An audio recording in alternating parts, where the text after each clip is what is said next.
Hey, we are on our second to last BC Calculus lesson.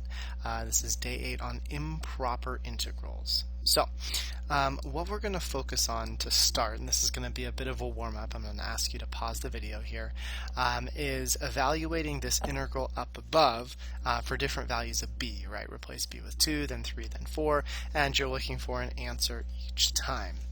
So go ahead and pause it, try to find each of your answers, and then we'll come back together once you're done. I am going to work through them, so I'd say probably once you're done, you can, big yawn, you can skim through and see how you do. So, pause and try it. Now that you've unpaused, let's take a quick peek. Let's see, if I wanted to do my first one right, we'd go from 1 to 2. Instead of 1 over x squared, I'll save some space and say it's x to the negative second. And so we can do our antiderivative, so we get negative x to the negative first from 1 to 2. I'm going to factor out the negative so that nothing weird happens. I'll show one extra step. So I'll take out the negative and rewrite x to the negative first. Okay. And then we get something that looks like this, 1/2 minus 1 whole.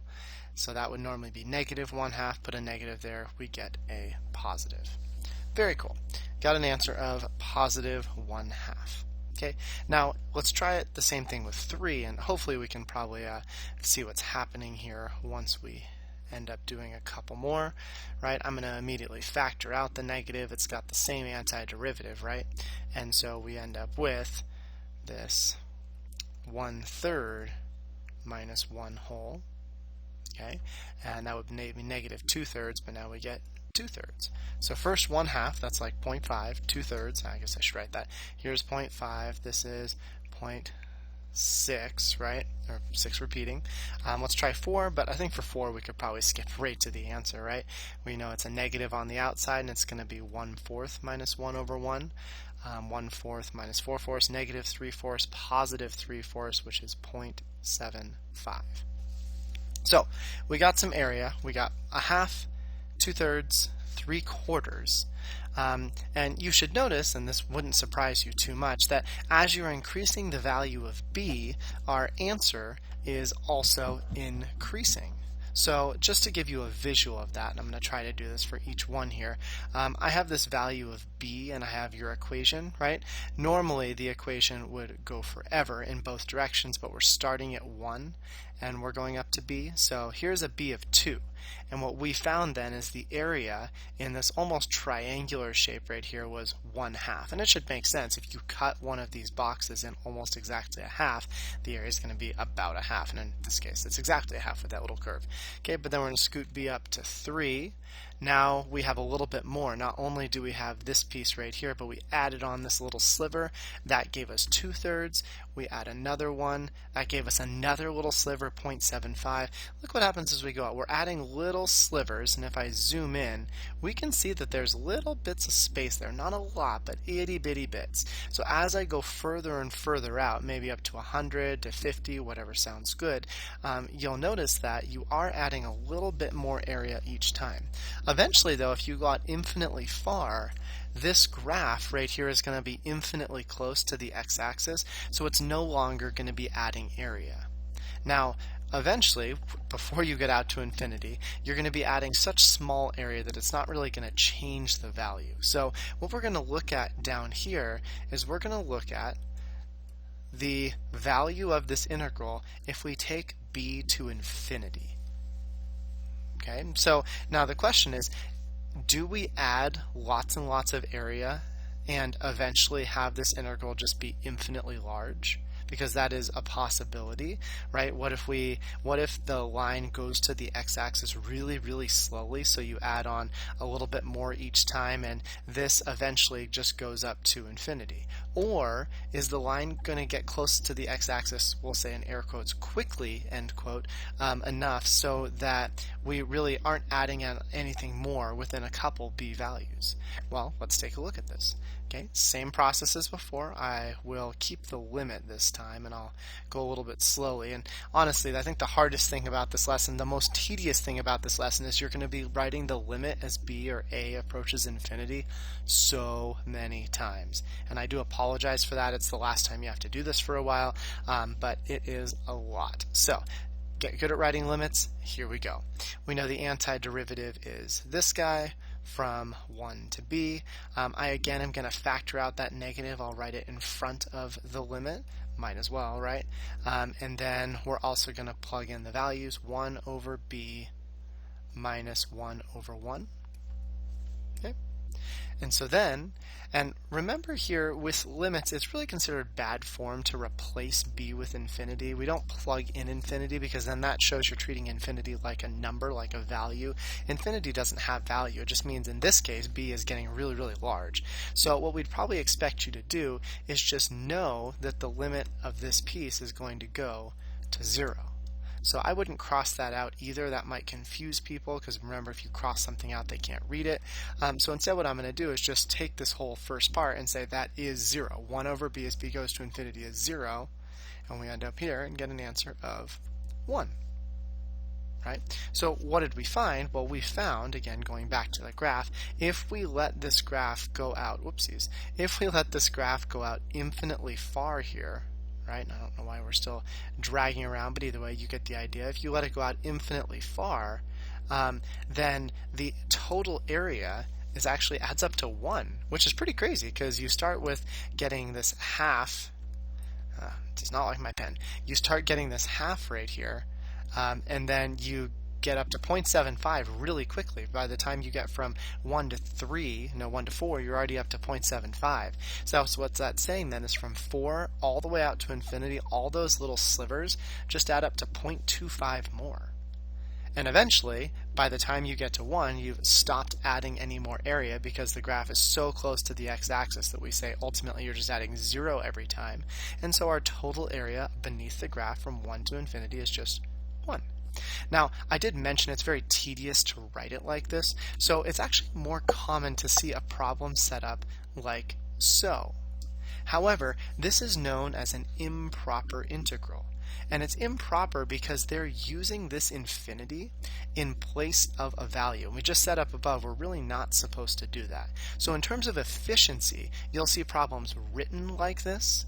However, when you do the math, the expectation is that you need to show correct math, and so you'll need to replace infinity with a letter of your choice. Now, because typically integrals are written from a to b of f of x dx, then the typical replacements follow below. They're saying if you're going from some value, we'll call it c, in this case the value was 1, up to infinity, typically they replace that infinity with b, because b is the top of the integral. Same idea, if they'd asked you to find the area from negative infinity to something, they tend to replace that negative infinity with a. There's a typo here that's supposed to be a negative. We'll fix that in the next iteration, so whoopsies. Either way, with a. It doesn't matter though. You could use a letter from your name every time, whatever sounds good to you, but that is more common. The only other one that's a little bit weird is if you're asked to find the integral from negative infinity to positive infinity, you actually have to split this into 2 integrals, because instead of replacing this one with a and this one with b and then using 2 limits, right, as a goes to infinity and the limit as b goes to infinity, that's really weird looking. We usually don't write limits like that. Instead, we just pick an arbitrary, meaning we get to choose any random value from negative infinity to infinity, and there are many values there. A lot of times I'll just pick 0 here, but you can pick your favorite. And we'll say, okay, the first part of this area is going to be found by going from negative infinity to 0. And then the second part of the area is going to be found going from 0 to infinity. And again, another typo, I'm really crushing it. This should be a b right here. So we're going from a to 0, that's the first half of the area, and then from 0 to b, that's the second half. So we are going to look at some practice problems here. Let's see how it goes. You are totally welcome to try these on your own and then skim forward in the video to see how you did. If you want to watch and take notes as we go through, feel free to do that too. So here we go. We are given this lovely integral right here. It's beautiful. We're looking for the area beneath the graph of e to the negative 3x, but they gave us an infinity, so I'm going to quickly rewrite this integral like so. Now, because pretty much every time we talk about notation, we're really referencing what you're doing on the free response questions, multiple choice, just do it as quickly as possible. I'll let you in on a little secret here. Usually the step I did right here is enough to give you 1 point on the free response, just realizing that you have to rewrite an improper integral. And if you miss this first step, if you do the whole thing without rewriting, you're only going to be eligible for probably 1 total point. Usually this problem's worth 3 points. If you miss the limit throughout the entire problem, even if you get the final right answer, only 1 point out of 3. So be very careful with that. Alright, let's go ahead and do our antiderivative here. We need to keep the limit. Okay, antiderivative, well, e always stays the same. Okay, we're going from 0 to b, but then we should probably check the derivative. We say, okay, well, we need to take the derivative of this, and the derivative of e to the negative 3x is negative 3e to the negative 3x, and there's no negative 3 in front out here, so what canceled it out? We need that negative 1/3. You could have done a u substitution here, but I think it's a little quicker this way. Okay, and then I'll factor out that negative 1/3. Let's make our life a little bit nicer. We end up with this guy. And then I'm actually going to go one more step because I'm evaluating things. I don't like that negative exponent, so I'm going to rewrite this as 1 over e to the 3x from 0 to b. Okay. Let's start using our fundamental theorem, which tells us we need to substitute in our endpoints here. So we end up with 1 over e to the 3b minus 1 over e to the 3 times 0. Well, what do we do here? First, we need to realize that when we substitute in infinity, and we're not really going to do that, but if this denominator becomes infinitely large, then we have a constant divided by infinity, which goes to 0. So this becomes negative 1/3 times 0 minus, and of course this is e to the 0th. Anything to the 0th power is 1. 1 over 1 is 1. So I think I'm looking at a final answer of positive 1/3. Let's take a peek at the graph and see if that makes sense. Positive 1/3 for an area. Well, I'm going to go ahead and get rid of these two. We don't need this mucking everything else up. Here is e to the negative 3x, and we went from 0 to infinity. Well, let's see, here is, let's zoom out so we can get our lines looking a little nicer. There we go. So we went from here on out. Well, 1/2 would be this piece if we went kind of straight across this line, so this is definitely less than 1/2. How much less? My guess is it's a little bit less than 1/3, because then what happens is you start adding on these pieces, and look how fast e to the negative 3x goes down to the x-axis. All these slivers are so small and are really going to be equivalent to adding zeros so quickly that this original area isn't going to grow by much. So I bet this is a little bit smaller than 1/3, and you add just enough area to bring it up to a total area of 1/3. So yeah, I think our answer really does make sense here. Alright, let's go ahead then and tackle another one. Lots of limits on this one, but that's okay, we got this. So we again are going to need to split this. Okay?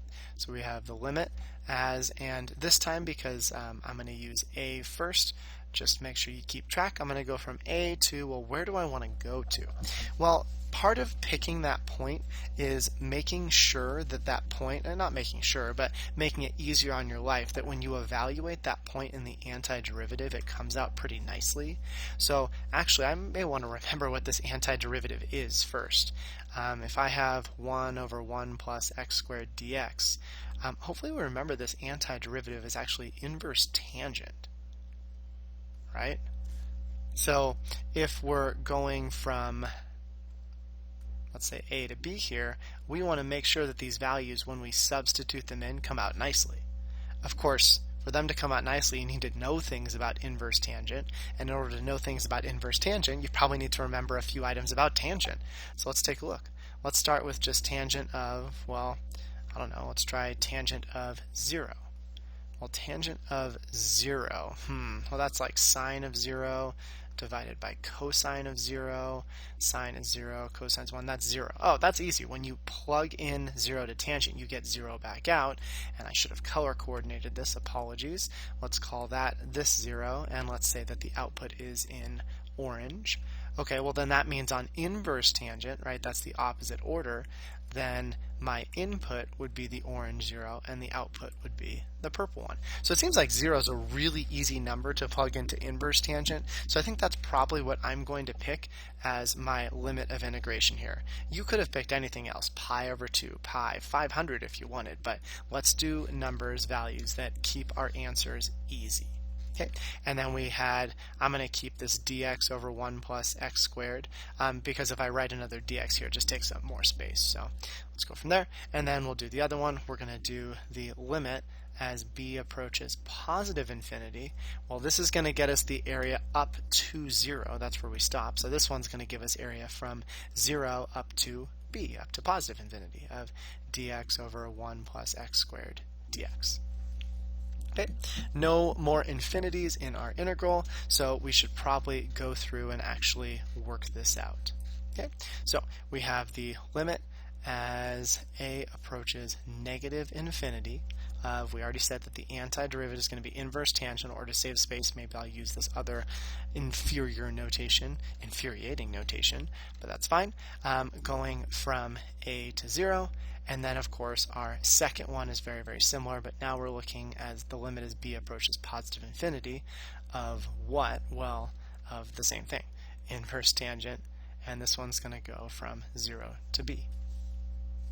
All right, let's practice evaluating everything here. So we have the, again, limit as a approaches negative infinity of the inverse tangent of 0 minus the inverse tangent of a.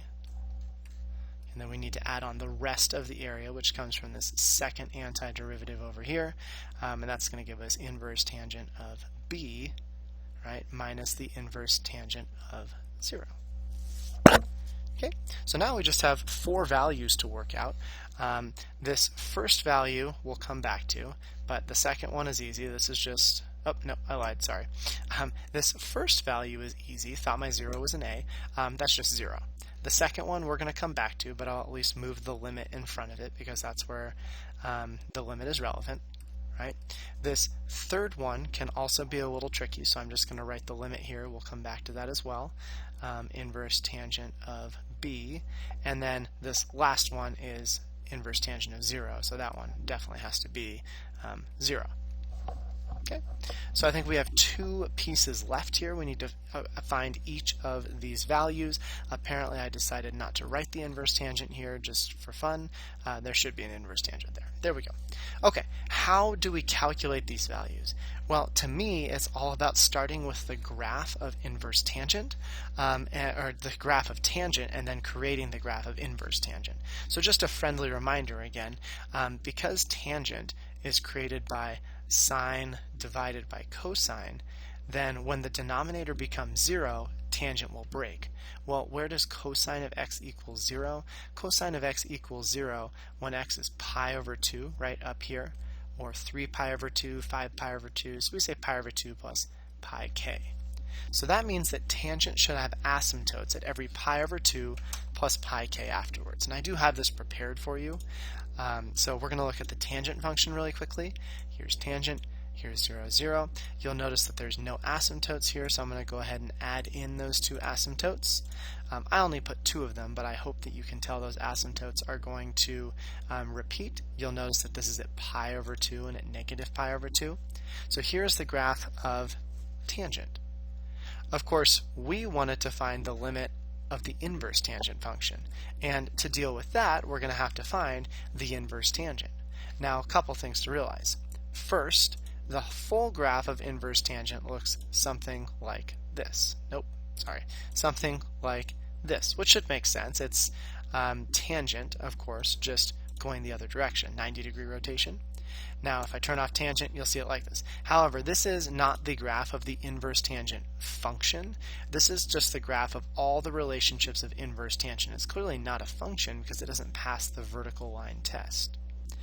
However, there's 2 other things we need to see. First, take a look at these asymptotes over here, these horizontal asymptotes. It shouldn't shock you too much that if the horizontal asymptotes were at pi over 2, then the vertical asymptotes were at pi over 2 for tangent, then the horizontal asymptotes will be at pi over 2 for inverse tangent. Also, because this isn't a function, don't forget that we have to restrict our tangent function, and we just draw one of them, the one that's closest to 0. Okay? Remembering about those asymptotes, it's not going to shock you too much that as we move to the right, we approach positive pi over 2, and as we move to the left, we approach negative pi over 2. So I think we probably have our answers here now. We know that as you move to the far left side of inverse tangent, you get an answer of negative pi over 2. That's the lower asymptote. And as you move infinitely far to the right, you get an answer of positive pi over 2. Right? These asymptotes were the x's, they were vertical. Now when on the inverse, they are horizontal. Putting these together, negatives, positive, we get 2 pi on top divided by the common denominator, which gives us an answer of pi. Okay? So that tells us if we were to look at this original graph, 1 divided by 1 plus x squared, which is all above the x-axis, the total area underneath is pi, which is kind of cool. Alright, moving on. Okay. Sometimes these improper parts of our integral are hidden from us in the problem. In fact, improper integrals don't just occur when we deal with infinity.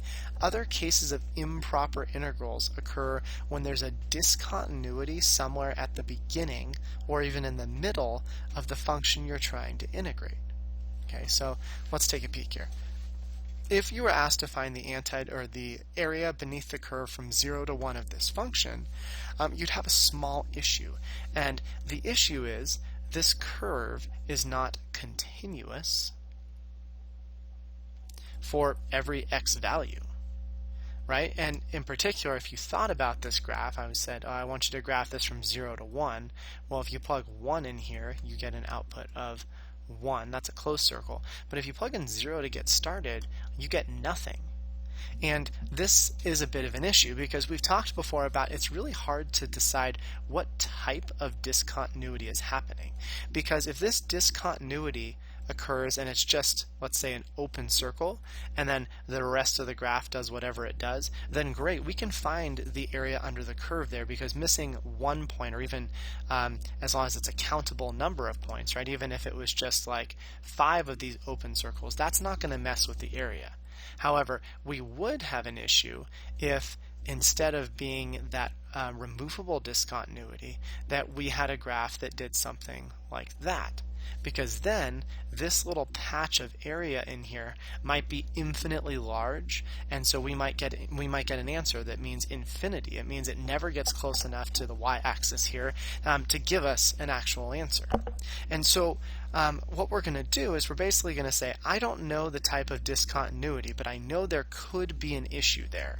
So instead of integrating directly at that point, because there is an issue at the point, it's either a hole, a jump, or an infinite discontinuity, we're just going to be clever and we're going to say we're never actually going to reach that point. So I'll go back to my original graph. Maybe that's what it looks like, maybe not. So let's just pretend it looks like this for now. And I'm going to say we're never actually going to use that point, but we're just going to find the limit as we get really, really close to that point. It's a very clever method of not using the issue, but just skirting it, just getting very close to it. Okay, so how do we actually do this? Well, I'm going to replace the discontinuity with a, or whatever letter you want, and we're going to say we're going to find the area under this graph from just to the right of a all the way up through and including 1. Okay, so let's get to it. We have the limit as a approaches 0 from the positive side from 1 to a, and we're going to bring this x to the 1/2 up to make it x to the negative 1/2. Haven't done any calculus yet, we're just rewriting shortly. Okay, and then we actually need to do our antiderivative here, so we still have the limit as a approaches 0 from the positive side, add 1 to the power, a 2 will have to offset that, and we could even maybe go one step further if you wanted. The limit as a approaches positive infinity. Let's even factor the 2 out. I always like to take out every possible number I can just to make life a little bit easier when we evaluate things. And we're going, let's see, x to the 1/2 is the same thing as the square root of x from 1 to a. Oh, I don't know why I decided this should automatically be switched. It's a to 1 all the way through. Sorry guys. Off my game today, but I imagine you will be fine with it. Don't judge me too much out loud. All right, so we end up here. Now we actually need to plug in our values. Okay, so we get 2, and then let's just move everything inside. Square root of 1 minus the limit as a approaches 0 from the positive side of the square root of a. Okay, well, first thing you should always try and do with the limit is plug in the point. If you can plug in the point, you're probably good to go. And I think in this case we can. We just plug 0 in here, we get the square root of 0, right? And it looks to me like we just get an answer of 2. So this tells us that whatever that discontinuity might be at 0, we can still find an answer here. We still find that it's easy enough we can plug that in and get an answer. If we weren't able to do that, then when we take the antiderivative, we're going to get something that either becomes infinitely large or gives us some other discontinuity, something weird going on. So let's take a quick peek at that graph. I think I have this one too. I could be wrong. No, I do have it. That's awesome. Okay, so here's this graph. Remember, we were looking from 0 over to 1. So somewhat surprisingly, this graph does have an infinite discontinuity. However, what's happening is when we go from 0 to 1, right, and you'll notice this 1 right here, this has an area of 1, so it's clearly bigger than 1. And then this, right, looking through this little white area right here, looks like it kind of cuts this box in half. But either way, what's happening is as we get close to A, eventually this graph, actually very quickly this graph really gets close to, never quite touches, but it's close enough to the y-axis that we're not summing up, we're not adding on any more pieces that are adding to the area. So we get this 1 plus this stuff over here, which eventually we see adds up to another 1. So you get your 1 plus 1, which gives you a total area of 2. Okay. I always just like to make sure our answer makes sense, right? If I had seen like 10 empty boxes under the graph, I'm like, well, clearly the area is more than 10. I couldn't have gotten 2. So, above we saw an improper integral due to a discontinuity at a boundary point, right? One side or the other. However, sometimes those discontinuities occur between the limits of integration, right? So if they ask you to find the integral from 1 to 10 of this, you might be tempted to just take the antiderivative, right? And just a reminder, and I can show this up here, we can use it later on. We'd probably bring this up, right? X minus 2 to the negative 1/3 dx, which would be, let's see, we add 1 to the power. This is going to be 2/3, 3/2 to offset the 2/3 from 1 to 10. You'd plug in 10, you'd plug in 1, you'd get your answer. You might be tempted to do that. However, there's a bit of an issue here, and the issue is this graph is not continuous. In particular, it's not continuous at x equals 2. X equals 2 will break the graph. So as you go to find the area, the question becomes, is there a hole at 2? Because if there's a hole, then it's really easy. You can just do it as normal and you'll get the same answer. Or is there an infinite discontinuity like the last one? And is that infinite discontinuity, does it stay far enough away from an axis so that you add on an infinite amount of area? Or is there a jump? Is there something weird going on? And so we do need to split up this integral into 2 pieces. We need to first go from 1 to just the left side of 2. Right, from 1 to the left side of 2.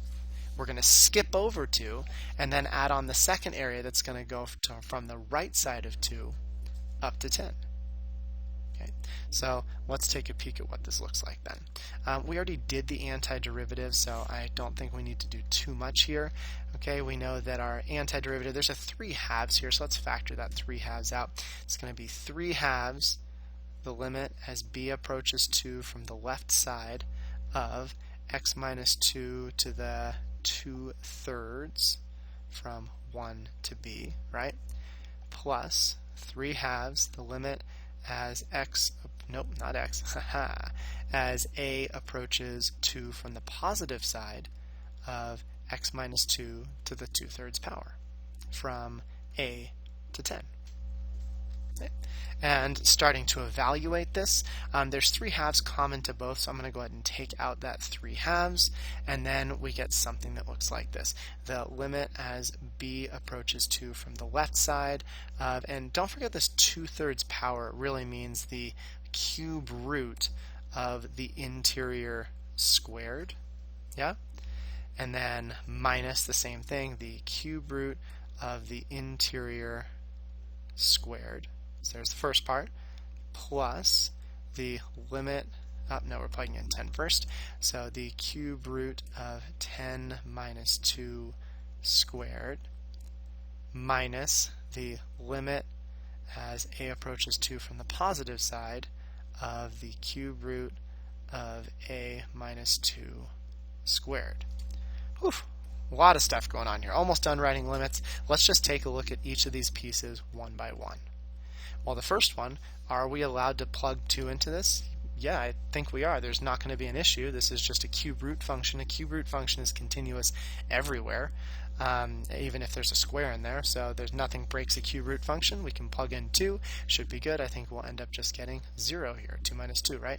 This one is negative 1 squared, which is 1. Cube root of 1 is 1. Looks good so far. 10 minus 2 is 8. Let's do the cube root of 8 first. The cube root of 8 is 2. 2 squared is 4. And then we can evaluate 2 here, and we get 0.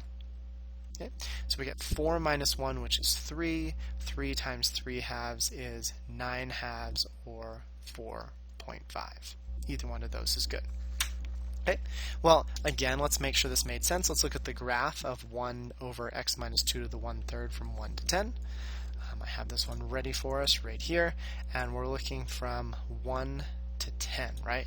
So you'll notice here that the first thing we found, the area that we found back here, for this, and I'll highlight in green here, this part is the area of the graph up until we get to 2, and that has an answer of negative 1. And then the second part over here, 4 minus 0, don't like that, there we go, 4 minus 0 gives us an answer of 4.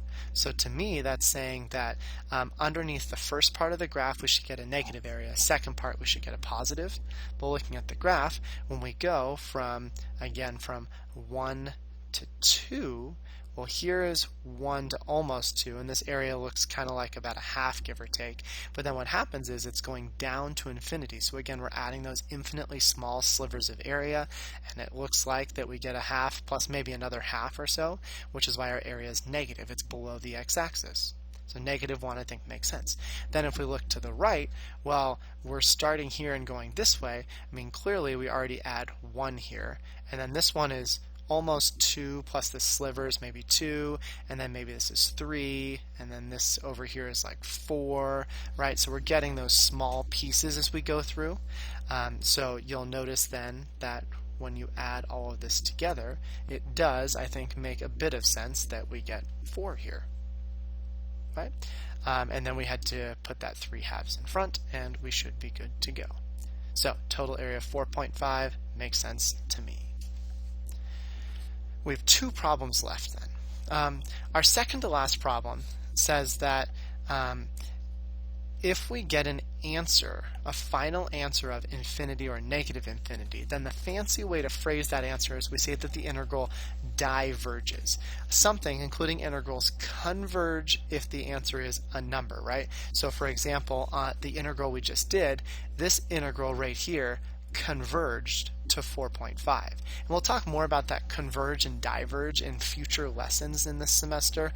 For now, just realize that converge means you get an answer, and diverge means the graph is going to go away from the axis. It's going to diverge from any actual value. So let's look at one that might diverge. And in fact, we've seen this graph before. This goes from 2 to infinity of this function right here, right? It's saying start at 2 and go all the way over to infinity. What do we get as an answer? Well, if you start at 2, you're like, well, this box down here, maybe it's like 2/3 of a box plus a half a box plus slightly smaller than a half, maybe a third of a box, and so on and so forth. What are we getting closer to? Well, let's take a peek. Okay, this is going to be, let's get our limit notation in here. The limit is b approaches infinity from 2 to b of, and let's move the x to the 1/2 up. So we get this. And then let's incorporate our calculus here. The limit is b approaches infinity of x to the positive 1/2 with a 2 in front to offset that 1/2. And then we go through and we start using our fundamental theorem. I'm going to do that underneath, use my space. The limit as b approaches infinity of, oh, maybe yeah, let's factor out that 2 as well. Let's not let anything confuse us.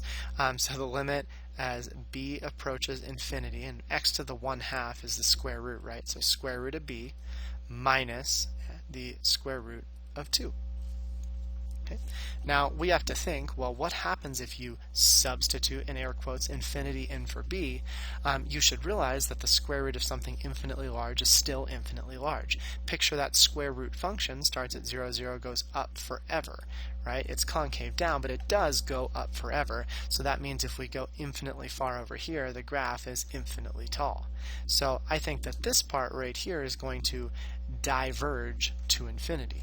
Now, there's a couple ways that you can conclude here, and this is based on what they've accepted on past AP exams, right? I think the best way to do this is to write a sentence. I really would say something like the integral from 2 to infinity of dx divided by the square root of x diverges. And you could also say does not exist. That would be fine, right? Diverges because, well, how do you know it diverges? Well, you could say that all of this goes to infinity because it will.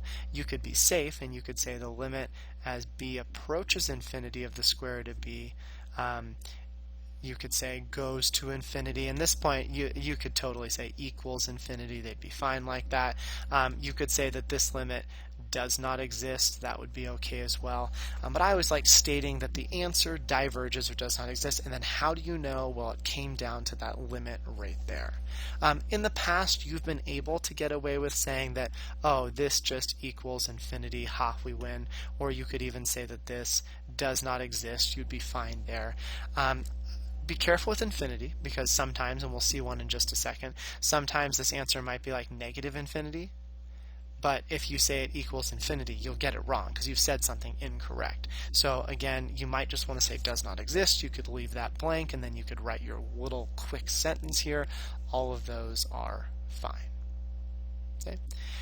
In the past, this problem has been actually worth about anywhere between 2 and 3 points. Normally, the first point has to do with involving a limit, and the second point has to do with the answer. Okay, so let's look at our very last problem, and then we can see what we can do. So, last problem. They gave us the graph of g prime, very kind of them. It's a twice differentiable function g, so g is differentiable and continuous. Differentiability implies continuity. We know a couple things. They gave us an integral. It's very cute. Find the value of this or show that it does not exist. So at first glance, this is pretty tricky because we have two functions dividing. We don't have a quotient rule. You might be tempted to go with a u substitution. I think that'd be totally fine, right? U substitution, you might know what the antiderivative is without a u substitution. That's cool. You can skip it. I think there's never a case where the AP free response asks you to show what your u substitutions are, even on integration by parts, because you can substitute in different ways. There's no set way to show it. They just want you to get from this integral to the antiderivative. So what would I do? I'd probably do something like this. I'd say let u equal g prime of x, which of course means that du is g double prime of x dx. Okay, and then I'm going to leave some space, and I'm going to come back to this, so make sure you're ready for it. Then I might say, okay, well, then that means that the integral is from 0 to 10. This part is my du, this part is my u, so I think that's going to leave me with 1 over u du, right? It might help you to see it by rewriting it like this. This is going to be 1 divided by g prime of x times g double prime of x dx. No extra little thing right there. There we go. So yeah, it might look something like this, right? So then you can see your u and your du looks pretty good. Now, if you wrote this, you would lose a point immediately for writing this. And it's actually not just one reason, it's two different reasons. The first reason is the main point of today. This is an improper integral. And you might be looking at this saying, well, I don't see it's improper, there's no infinity there. But remember, improper integrals also occur if there's a discontinuity in this equation. But you're like, well, how do I know if there's discontinuity there, right? I don't know what any values are, but you actually do. You know in particular that this graph up here is the graph for g prime. And we also know that this equation becomes undefined when the denominator is 0. Is there any place on this graph where g prime becomes 0? Oh, right at 0. So I think what we're probably going to need to do then is we're going to need to rewrite this so that we go from a to 10. And we're not actually going to start at a because a causes this equation to break. We're going to start just to the right of 0. And the way we show that is we say the limit as a approaches 0 from the right side. So it says start just to the right of there and then find the area underneath. Okay, so that's looking a little better, but we're still not quite right. And that's because this is all in terms of x, this is all in terms of u, but these two are not in terms of u. So I think we'll probably want to change our endpoints too, right? Always good if you want to do a substitution and write it down on here that you change your endpoints as well. So let's take a look at this. We're going to have to find u of 0. Oh, but we don't know 0. So didn't we say that 0 is going to be like a down here? So let's find u of a, right? This is being plugged in over here. So to find u of a, I'm going to plug a into g prime and wait though. To find a, this is a limit, isn't it? It's going to be the limit as a approaches 0 from the positive side of g prime of a. Okay, well, I think just by looking at the graph, can't we see the limit as we approach 0 from the positive side of g prime of a? That's just 0 again, but it's approaching, so we'll just keep it here. This is going to be the same thing as what's up here. Nothing too crazy, except instead of a, let's go ahead and notice this says g prime of a, doesn't it? Right? So this is going to be g prime of a. Now that might have looked confusing. I think this next one will look a little bit more clear. We're going to evaluate this 10 into u. U's function is g prime. So we're going to find g prime of 10, and g prime of 10 is 3. Okay, so instead of going from 0 to 10, we're going from g prime of 0 up to 3. And that's because u is the same thing as g prime. Now, let's actually do some calculus. So, we still have our wonderful limit. The limit as a approaches 0 from the positive side. Antiderivative looks something like this. And we're going from g prime of a all the way up to 3 here, right? Nothing too bad. Okay, looks great. Now what? Well, first, you've already made a mistake again. Hopefully you realize that I did an incorrect antiderivative, right? My correct antiderivative has to have absolute value. Miss the absolute value, you miss a point here. I graded this question, I should know. Alright, so then we plug values in. So we find the natural log of the absolute value of 3, or just the natural log of 3, same thing here, minus the limit as a approaches 0 from the positive side of the natural log of the absolute value of g prime of a. Okay, looking all right so far. Once we're here, we can probably clean a couple things up. In particular, we don't need the absolute value around this, right? This isn't too terrible. This is just going to become the, well, we can stop here. Natural log of 3, absolute value of 3, same thing. Okay, what do we get for this answer? Well, this is a as it approaches 0 from the positive side. We know that g prime of 0 is 0, okay? But as we approach natural log of 0, right? This is approximately 0. As we approach the natural log of 0, what does that go to? Well, let's take a peek here.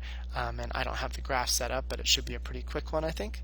So I'm going to just go ahead, get rid of these two, and we're going to create the graph of, let me grab my function over here, the natural log of x.